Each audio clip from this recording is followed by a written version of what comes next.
Welcome back to another episode of the Educational AD Podcast. We couldn't do these without the incredible support of our sponsors, and we want to take a moment to say thank you to all of them. First, thanks to our diamond sponsor, Varsity Brands, including BSN, Varsity Spirit, and Herff Jones. Varsity Brands, elevating student experiences in sport, spirit, and achievement. We also want to say thank you to our great platinum sponsors, including Camp Mobile, where leaders communicate better, Ephesus Lighting, innovating a brighter future at every level, Gipper, sports graphics made incredibly simple, Vital Signs, bring student achievements to life, and Hometown Ticketing, simple and easy online ticketing. Thanks to all of our great sponsors. Welcome back, everyone, to another episode of the Educational AD Podcast. Our guest today is Melanie Redd. Melanie is the founder, owner, director of Melanie Redd Performance Training out of Dayton, Ohio. And she works with athletes, teams, coaches, businesses around a system called the Functional Movement System. Melanie, welcome to the podcast.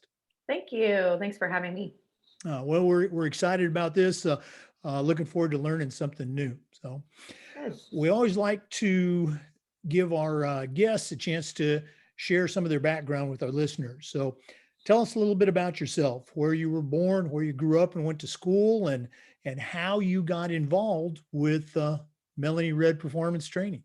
Yeah, it's very like windy road in terms of how I stumbled into this work, and I literally pretty much stumbled into it. But so I was actually born in a little town called Great Barrington, Massachusetts. Grew up in Sheffield, Massachusetts until I was 15 years old, and then my dad decided a place called Xenia, Ohio would be a great place to move the family to. And of course, I was devastated as a 15-year-old. I was like literally the end of my life at that time. And so I've been in Ohio ever since. I live in like a suburb of the Dayton area, about an hour from north of Cincinnati. And I actually started my adult professional career in sales. I was in advertising sales in a really fast-paced, cutthroat, commission-only environment for years. And but I when I had my daughter, who's 11 now, my husband and I just decided that going back to that with a little one would not really be in like her best interest. And so I briefly was a stay-at-home mom, which is not easy at all. I thought it was going to be really easy, but it was not easy at all. And so I was like, okay, this is definitely not my wheelhouse. What am I going to do when, she gets older and goes to school? And I had already, had like this interest in this passion for understanding the science of movement, right? And exercise science, and what are the healthy foods and what are the not healthy foods, and just trying to keep me and my family healthy and strong, really. I was a high school athlete, but I actually was not like a great high school athlete. But I always say that if I'd had a me back then, I would have played college ball. I totally believe that, to this day. Back then girls just were kind of an afterthought. And unless someone was naturally talented, those, girls didn't get a whole lot of offers to go, and play at the next level. So, but I've come from like an athlete family. My dad was an athletic trainer. So he, was the injury guy. And it was kind of nice to have somebody that could like diagnose and treat my injuries from the sports that I played, in-house. And during those years, my mom like ran an in-home daycare. So I had to find my own rides to sports and things like that. She couldn't put 15 kids in a car. And, I just loved it. I loved it so much, and I always have. And so when I'm trying to like figure out, well, what am I going to do? Like, who is the next me? The fast-paced corporate sales environment was just, it wasn't sustainable for me.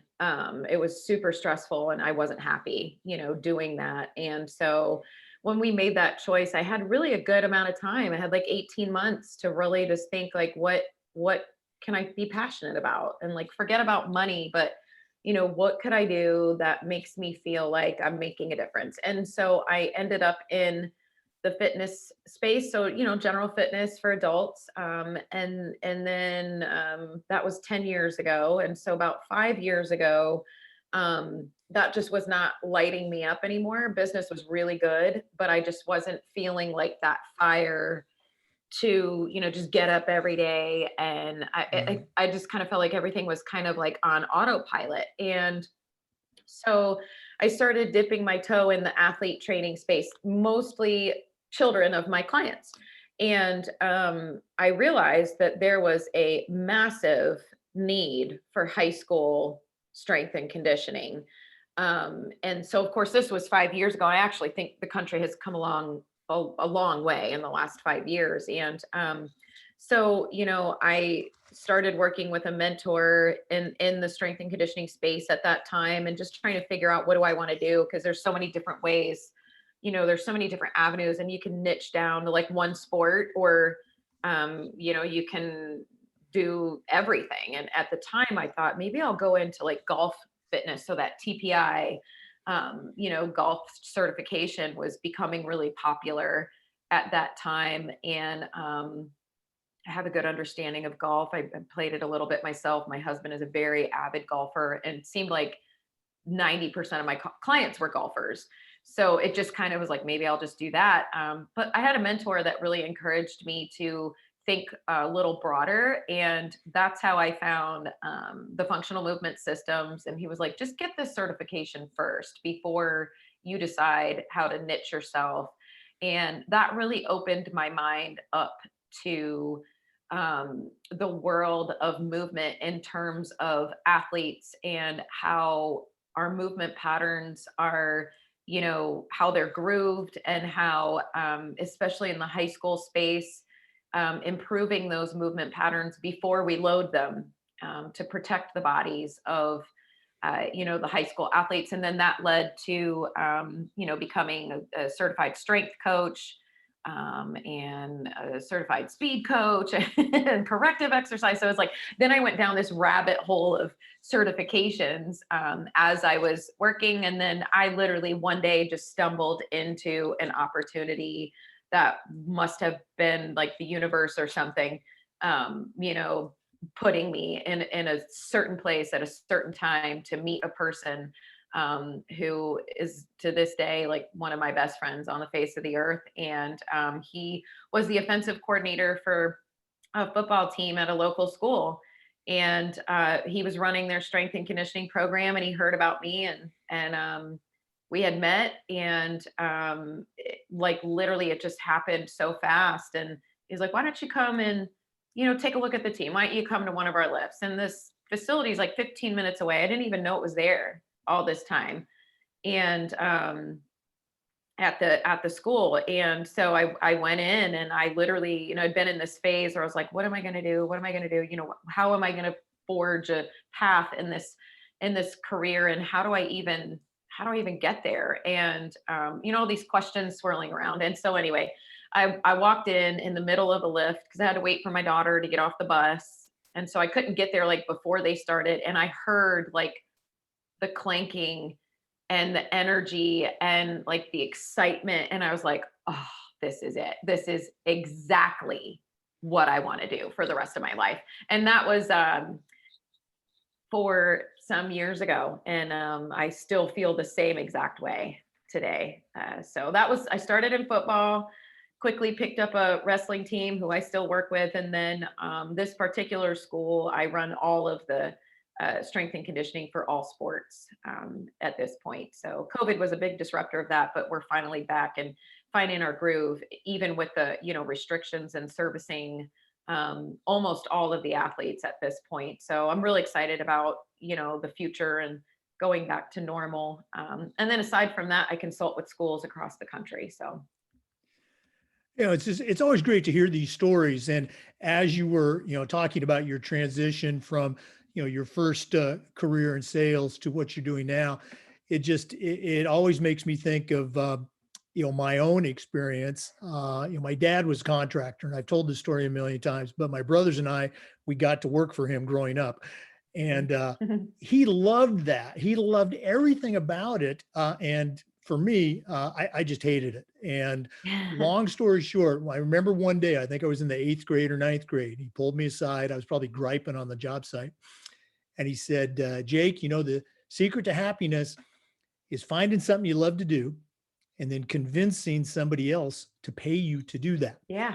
And obviously you have found that, with your Yeah. performance training. I certainly found that in teaching and coaching. And again, I share that with my own kids when they were griping about something. But no, it's great to be able to do what you love. And by the way, I get paid for this too. Yeah, it's amazing. I could not be more thrilled about it. It's not all easy. It's hard, especially as, being a business owner, and I don't actually have a big, huge facility. So my work is in high schools, and whether they have a facility or not. I work with a school that doesn't really have much of anything, and in terms of, facility and equipment and things like that. And we just get as strong and as fast as we can with as little as there is, to work with. But yeah, super lucky. I kind of laugh sometimes. I'm like, I can't believe I get to do this because it's so much fun. It's just literally like the best thing ever. And I get to bring my daughter to work with me. So,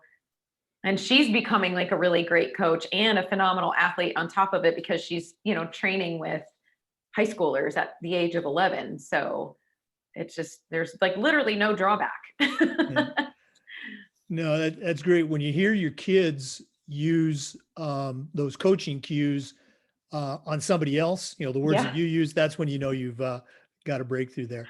Yep. Melanie, you talked a little bit about one of your mentors, and in our Mhm. profession, dealing with student athletes, dealing with teams, mentoring and leadership is just so important. So go into that a little bit more. Who were some of your mentors, maybe coaches or teachers growing up, or people that you've worked with or worked for? The expression I like to use is, I still hear those voices in my head. Yeah. Whose voice do you still hear?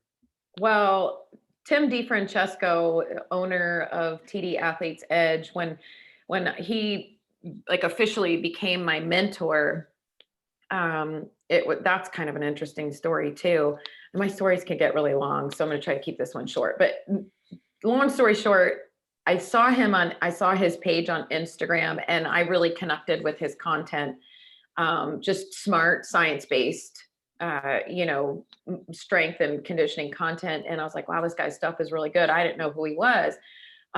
He was the head strength coach of the LA Lakers at the time, and actually worked with Kobe Bryant. And then I saw like a announcement that he was starting a mentoring program for anyone of any level that wants to get into strength and conditioning. So I was like, well, I'm interested in it. I was like, this is going to be an insane amount of money. I'm going to have to like sell this to my husband. And, and I was shocked that it was only $50 a month. And I was like, you mean 500, right? And he was like, no, it's 50.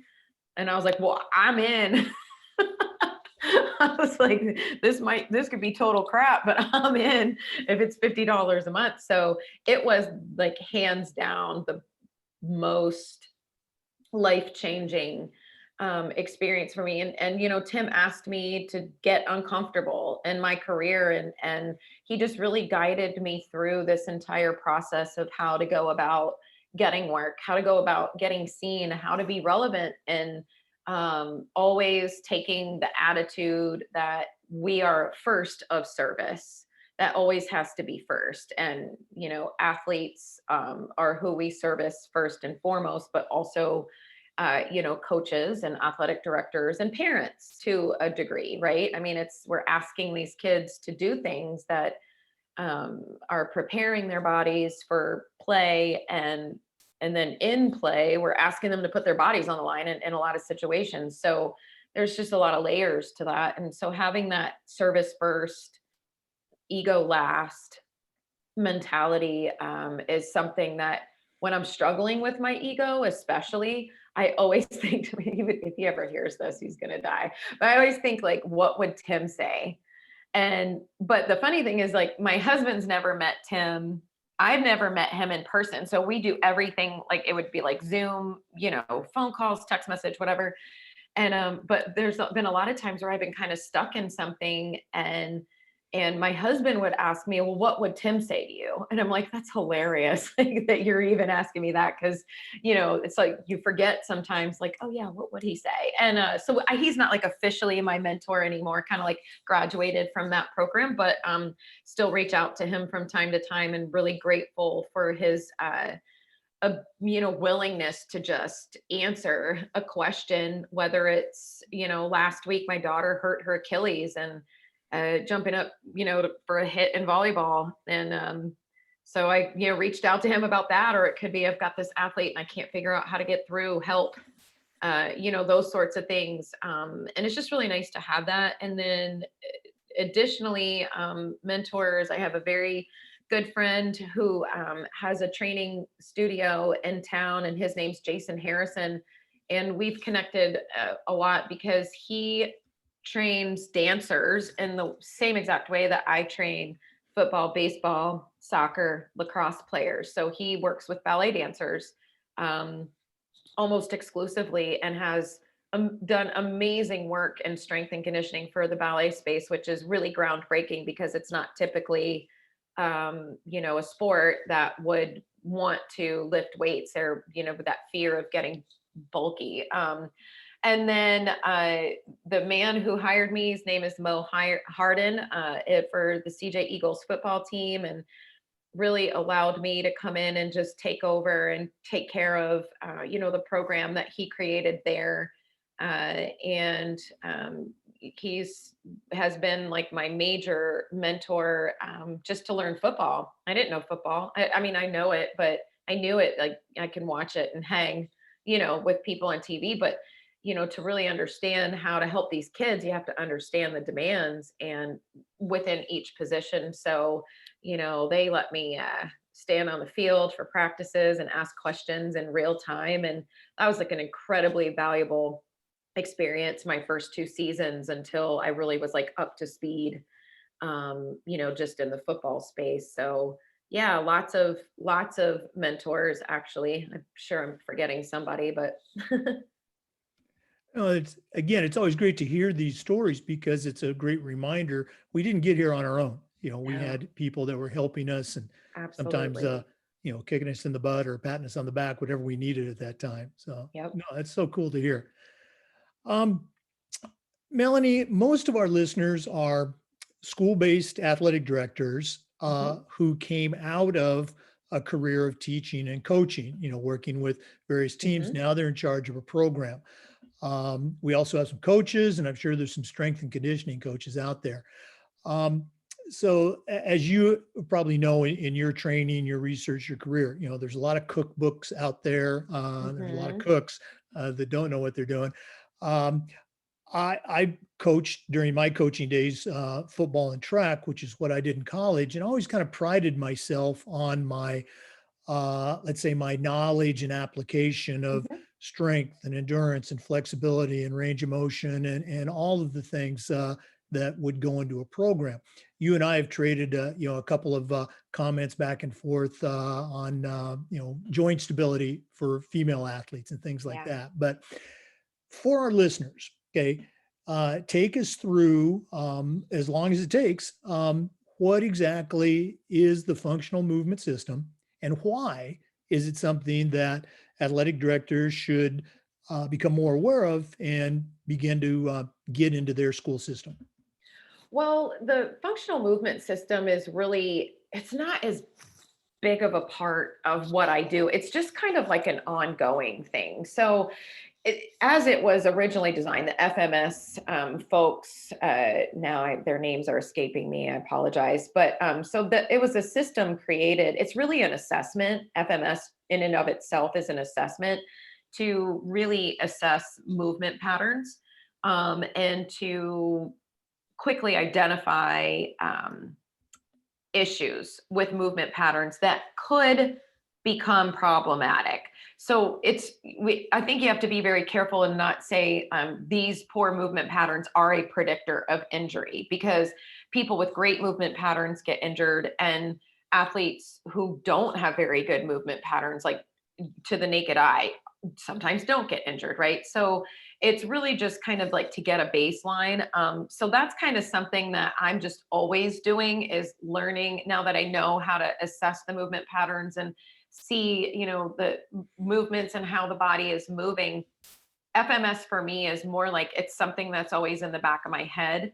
I do very few like full movement screens on athletes anymore, because I work with full teams and just don't have the time to screen a whole entire team. So it's kind of like on a case by case basis. But that was like my entry into strength and conditioning. And so I have the certified functional strength coach certifications levels 1 and 2, which are the credentials that were created by Mike Boyle, strength and conditioning. And so most strength coaches have heard of Mike Boyle. He's coached every level and for many, many years, really smart man, really great strength coach. And so I found those to really be pivotal in, just helping me understand how to coach an entire team. Because it's one thing when you have one client in front of you, but when you have 70 football players ranging from 14 to 18 years old, you essentially have little boys and grown men in the same weight room at the same time. And you really have to have a really good understanding of how to see everything, how to assess ongoing, and then also how do we get these kids faster and stronger at the same time. So yeah, it's what's really most important for athletic directors is to begin to think about how can we offer high quality, science-based strength, speed, and I'm not going to say injury prevention, but less injuries. How can we create programs that lead to strength, speed, less injuries, right? With the broader lens being, we want more of our athletes serviceable on the field. We want more of our athletes to get opportunities at the next level. We want less of our athletes to become injured, and so that our athletic training staffs are not overwhelmed with caring for these athletes. And then sometimes that looks like bringing someone in on staff, although we're still not doing a whole lot of that across the US. And there are reasons. I mean, there's sometimes it's cost prohibitive, which makes sense. A budget is a budget, right? So it's like, if there's no room in it, the money is not just always going to come out of nowhere. Although there are great ways to fundraise around these sorts of things that a lot of schools are doing a phenomenal job with. And that's actually why I created what I'm calling the Performance Pack, is a high level consulting platform for high schools. And basically it begins with an audit of your programs, look at wins, losses, and injury reports from the last 2 years, talk to coaches and athletic director and athletic trainers. And then from that, I will identify gaps in programs. So, maybe the gap is, seems like you guys need some help with speed. And then here's what we can do in the weight room to help enhance that. But here's what you should be doing in these speed or change of direction sessions. And I just build a custom program for them based on that. But then I take that a couple steps further and I continue to provide ongoing support for these coaches, and every single thing in their program has video content associated with it. So every exercise, drill, lift, stretch, whatever, I just have tons of video content associated with that the athletes can also get access to, which is really nice, because then they can see and hear it from me, which cuts their coaching time down in half. And then on the back end of that, there's content specifically for coaches. And that might be a 15-minute video on here's how you can teach, coach, and correct the hang clean. And if your athletes just can't get it, then here's what you're going to do instead. And here's how you teach, coach, and correct that. And then there's interactive, there's like an interactive piece there. So we'll get on Zoom calls and work through concepts. We'll deal with troubleshooting and problem solving on the grand scale and even on the individual athlete scale. So that's a pretty involved, hands-on, year-long platform that I've been offering and scaling. Been offering it for about 10 months, but scaling it pretty heavily for the last like 3 or 4 months. So No, I was on your website and it looks, very, very cool. We're going to do this at the end of the show, but if one of our coaches or listeners wants to reach out to you and find out more about what you offer and more specifics about the program, how do they get in touch with you? if they want to just go to my website, it's mrperformancetraining.com. And like the first tab after the home tab is like the high school and club sports tab. And there's a link on there. You can just contact me, or there's also a link on there to just schedule a time to talk. It's a strategy session that I don't charge for. And that's like usually like a 30-minute Zoom call. If somebody prefers phone, then, we can do that as well. But yeah, typically I start with athletic directors. Sometimes I'll start with a conversation with the coach, and coach like, wow, we really need this. I'm like, well, I have to talk to your athletic director, because coaches don't typically make those decisions Right.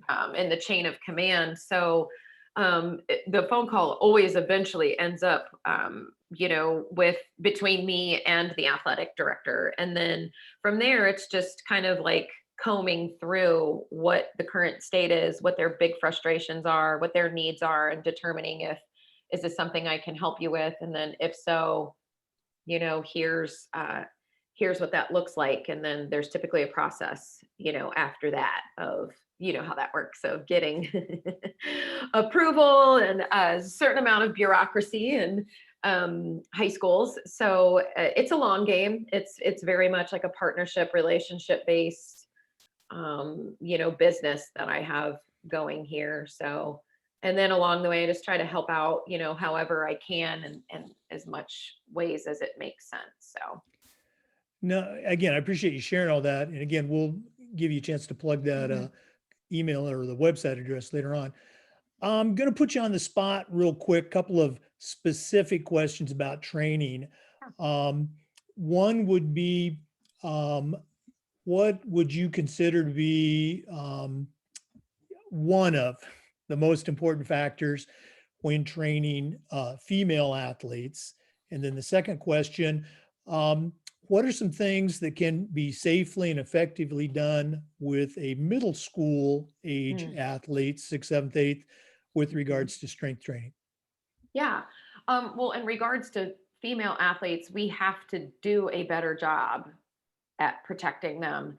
The female high school aged athlete is especially susceptible to non-contact knee injuries, and the rates of non-contact knee injuries have not really been tracked in quite a while. I think the last year might have been like 2016, 2017 might be the most recent data I've seen, which I really think we should still be tracking that. And because I'm pretty sure it's still happening at a really high rate. I have heard of teams that have 3 to 5 non-contact ACL tears every season. And that is beyond, that's just not acceptable at all. It always comes back to the fact that girls are not getting access to strength and conditioning programs. And the teenage female body, because of hormone changes, the ligaments get lax, and the hips get wider. And so with that widening of the hips and the lax ligaments, it puts some special stress on that knee joint. And on top of that, as girls go through this process of puberty, they are also putting on some weight in most cases, typically in the form of fat. Whereas when boys go through that, they tend to gain muscle. That being said, boys are also experiencing non-contact knee injuries at a rate that I feel is unacceptable as well. But girls especially are really being overlooked in this matter. And that's one of my big missions, over the next few years is I love working with all athletes, but I still not in the school that I work in because we've made a lot of progress in that area. But across the country, I'm still hearing about schools where, football, wrestling, basketball work out in the weight room. The rest of the teams don't. None of the girls' teams do. And, I think there's a big lack of understanding among coaches on how to train girls. And, I hear a lot of coaches trying to sell girls on getting in the weight room by saying, like, don't worry, you won't bulk up, and like making it all about body image instead of talking about strength, capability, durability, opportunity. And we don't tell boys necessarily, we don't talk as much about aesthetics with boys as we do with girls and in any setting, right? So that's one of the things that, is really important to me, that we change the way we talk to girls about why they should be in the weight room.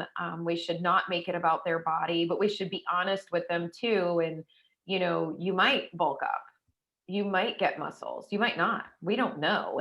There determining factors that are genetic there, right?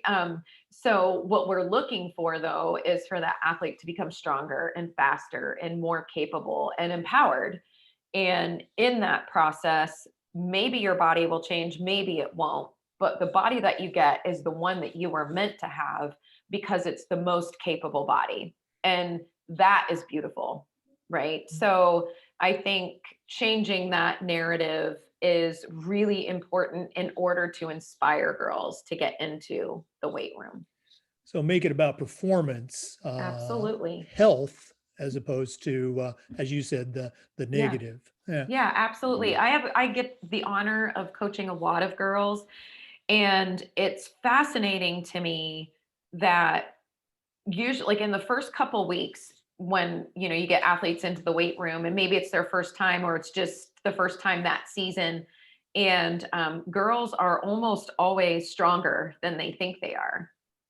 Boys are almost always not as strong as they think they are. It's true. And so, it's such like a fascinating dynamic when you've got, like, I'll have football in, and then in that hour to an hour and a half, I'm telling kids, like, that's too much. We're not there yet. Like, take a couple of 45s off of there, buddy. We're not there yet. We have a process. We're going to stick to the process, and we slowly, increase every week until, we have our next testing day. There's always going to be like those kids who like see the other kid down there with a whole, a bar is like full of 45s, and they think they can do that too. And we're like, whoa, time out. No, you're not doing that. Girls have to be convinced to add weight, not because they're really worried about, getting muscles, but really because they doubt their capability and they doubt their own strength. And so one of my favorite things is, with girls especially, is that moment where they realize, I'm really strong, or I'm getting stronger. This is awesome. And I think it's what keeps kids engaged and coming back to the weight room. I think it's part of what builds great cultures, of leadership and accountability among teams. So You're absolutely right about those moments. Boy and girl, they'll come into the weight room and they'll say, I don't care how much I bench press. I just want to get in shape. And 5-6 weeks down the road, they're running up to you. Look how much I bench press. Exactly. Yep. Yeah. It's a great feeling too, right? I mean, I think that, we should celebrate that more. I mean, it's a big deal. It's hard. It's hard. It's like you just did something that was really hard. Or even I just did a post today, I think on Facebook about, One of my favorite things to ask athletes, I'll usually ask it towards the last lifts of, either preseason or in season, depending on, the sport. And I'll say, hey, so-and-so, do you remember your first day in the weight room?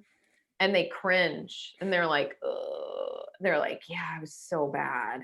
Yeah, you were not good at these things, but look at you now. Like, can you believe that you can do this? Like, do you even sit back sometimes and like realize how far you've come? I don't even have to coach you anymore. Mhm. And, then it's like, oh, yeah, I am. I did do that. I did that, and it's true. They did that because it doesn't matter what I know if they Yeah. don't trust me and if they don't believe that whatever I'm saying to them, that it's true, that you can do this if you just keep showing up and keep getting a little bit better every day. And that realization is probably like one of my favorite weight room moments. Yeah, oh, absolutely. I mean, it's that how it started and how's it going, sort of before and after picture. Yep. Yeah. Real quickly, what can you share about middle school training that's safe and effective as Mhm. they begin to get exposed to the world of strength and conditioning? Yeah, I think high schools should be, if they have a strength and conditioning program and there's middle schools that feed into that, there should be something in place that prepares those middle schoolers for when they're going to be entering into the high school space and then will find themselves in the weight room. And really, that doesn't need to be loaded movements, but they should be learning this proper squat pattern, proper lunge pattern, proper lateral movements, pushing and pulling. Pull-ups, I mean, those are great, right? Like, if you've got a pull-up bar, get those kids up there and get them doing it, even if they need, that assistance. But and then just developing strong cores, teaching kids the simple drills for sprinting and acceleration, and what should that look like? What are our arms doing in a sprint? What are our knees, and what does that push off look like? But just keeping it real simple. But then I also think in the middle school space, the majority of those things need to be in the form of fun and games. Otherwise we're at risk of burning these kids out on training before they even get to, the high school level. And so keeping it fun is really important, and shorter sessions. The middle school, 30 minutes, like that's about all you're going to get attention span wise. And, you know, everybody always asks, when should my kid start lifting? My kid's 9. Should he start lifting? No. How about bike riding, climbing trees, skipping, jumping, hopping, throwing a ball, kicking a ball, like, Push-ups and sit-ups. races Yeah. with your friends. Yeah. Setting up obstacle courses. That's what my daughter and her friends had.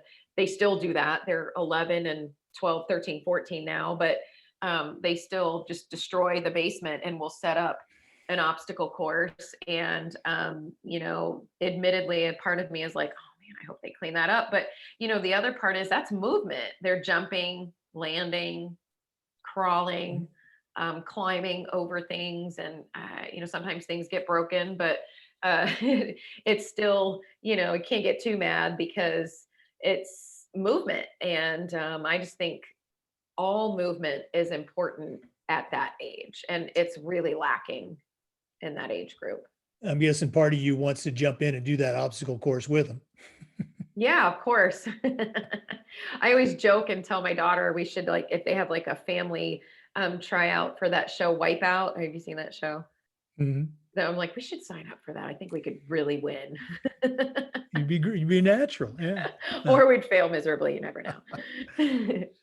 Well, Melanie, this has been great. Like I said, we've had a chance to get to know each other a little bit online. That sounds kind of crazy, but that's the way it is now. Way it is now. Um, Before we go, we always like to wrap up with what we call the athletic director's toolbox. So, from your perspective as a strength and conditioning professional, I'm only going to give you 3, what are 3 tools that you would want to put into either a brand new or a veteran Athletic Director's Toolbox. What's going to go in Melanie Redd's toolbox? Oh, wow, that's really hard. Well, first, does it have to be like a thing or can it be like a process It's or okay. whatever you want to Okay. put in there. So I think first is really having a system of audits and paying close attention to these win-loss injury records. If you're comparing, year to year, you should see trends and then putting things in place to support your coaches to try to fill the gaps in these programs. And I mean that sometimes is, we need more athletic training staff or more resources for strength and conditioning, or maybe we just need a better equipment supplier. I don't know.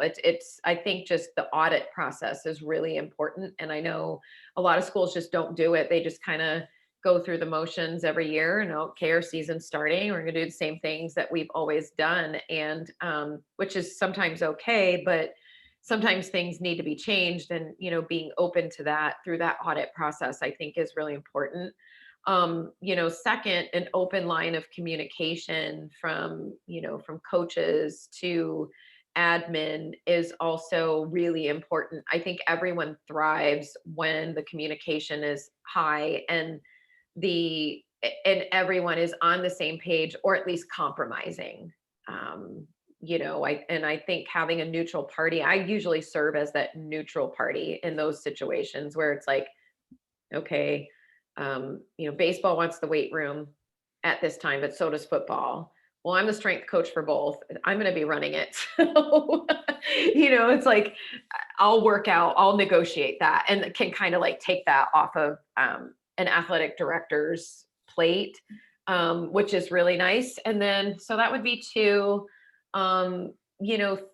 Three would be thinking about spaces that can be used for things like sprinting and drills. If you don't have like a really nice facility with a lot of space, and setting aside part of the budget for some low cost things like bands can even like just simple like super bands and mini bands can be really useful. And making sure that those implements are in place is helpful for coaches immensely. So I No, think that's great, three. great advice. I was going down our school's checklist. I think we've got most of those boxes Good. checked. Melanie Redd Performance Training. Thank you so much for Thank being on you. the program. Thank you. I appreciate it. Had a great time. And once again, if our listeners want to reach out, and I encourage you to do so, check out that website. How can they best get a hold of you? Yep, it's www.mr, as in Melanie Redd, performancetraining.com. And if you go to the high school and club sports tab, there's some links on there to contact me. And there is a Calendly link on there to schedule a meeting. And if you do that, it just asks a few questions ahead of time, like what your name and position are and, reason for meeting. So always encourage people to fill that out so I have a little bit of an idea beforehand what we're talking about. I'm on Facebook and Instagram and Twitter and LinkedIn. I'm pretty much everywhere except for like the social media outlets that these kids are using, like Snapchat. I'm not on that. I don't even understand how that works. So yep, and the private messaging on my social media channels are always open as well. So Okay. mrperformancetraining.com. Once yep. again, I encourage you to check it out. Melanie Redd, thanks again for being on. To our listeners, remember the Zoom recordings of these interviews are being uploaded to the FIAAA Educational AD YouTube channel. And until next time, thanks for tuning in to the Educational AD.